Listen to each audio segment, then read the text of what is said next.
It has been suggested that today's action will be the final word on the health care debate that has consumed the attention of Washington and America for more than a year.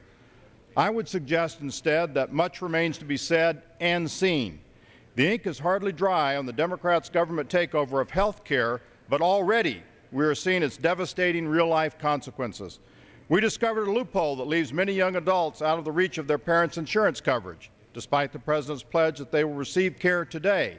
We learned there is a gap in the law that allows insurance companies to continue denying care to children with pre-existing conditions, again despite the President's claim to the contrary. And reports continue to document what this legislation has in store for workers at companies like Caterpillar, John Deere, Verizon, and many others. Here's what they're telling us to expect: $100 million or more in compliance costs this year alone for just one of these companies. Major changes to workers' current health care coverage, higher taxes that will mean higher costs for consumers. These announcements arrived just days after the President signed his health care plan into law. We can only imagine what's in store for the American people as the weeks and months unfold and we begin to experience the full impact of government control over 1/6 of our economy.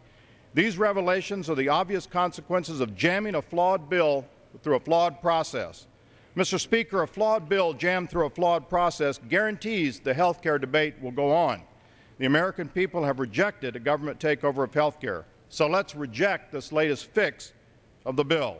Let's show the American people we will not accept even more job-killing tax hikes at a time when almost 15 million Americans are looking for work.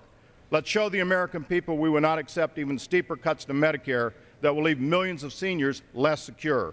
Let's show the American people we will not exploit this economic crisis to launch a government takeover of student loans or take $9 billion from students to help fund government-run health care. Let's show the American people we're ready to do better. Let's vote no.